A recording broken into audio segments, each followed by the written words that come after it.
Yes. America America ప్రోడక్ట్స్ను China అనేది prohibition చేసింది. Yes. ఆక ఒక్కతో నువ్వు ఒకటంటే పొక్క చెక్కతో నేను అంటానని ఒక సామెత ప్రకారము అట్లా ఇప్పుడు అమెరికా వాళ్ళు చైనా మెడిసిన్స్ పైన కొన్ని చిప్స్ సెమీ కండక్టర్స్ పైన కూడా వాళ్ళు కొంచెము ప్రొహిబిషన్ పెట్టారంట, చైనా ఇంపోర్ట్ చేయకుండా. సో తద్వారా చైనా అనేటివి అక్కడ వాళ్ళు ఇంపోర్ట్ చేసుకోవడం లేదు. సో అయితే ఇప్పుడు చైనా ఏం చేసింది,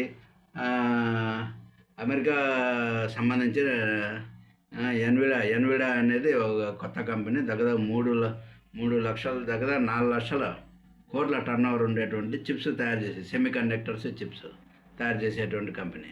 సో ఆ కంపెనీ తయారు చేసినటువంటి చిప్స్ను చైనా వాళ్ళు ఇంపోర్ట్ చేసుకోకుండా బ్యాన్ పెట్టారనమాట. సో అప్పటికి లెవెల్ అయిపోద్ది. వీళ్ళు బ్యాన్ పెట్టారు, వాళ్ళు పెట్టారు. ఇప్పుడు అమెరికా వాళ్ళు చైనా మెడిసిన్, చైనా కొన్ని రకమైనటువంటి చిప్స్ను వాళ్ళు బ్యాన్ పెట్టారు. ఇప్పుడు వీళ్ళు ఎన్విడా కంపెనీవి చిప్స్ అనేటివి చైనా వాళ్ళు బ్యాన్ పెట్టారంట. సో కాబట్టి మన మన మన పైన ఎందుకు 50% అంటే మనం మన దగ్గర మనం వాళ్ళ వస్తువులను బ్యాన్ పెట్టలేదు కాబట్టి వాళ్ళు ట్రంప్ మన పైన రెచ్చిపోతున్నారంట. ట్యాక్సుల పైన ట్యాక్స్. అదే చైనా వాళ్ళ పైన ఏం పోస్ట్పోన్ చేశాడు 3 నెలలు ట్యాక్సెస్ పైన.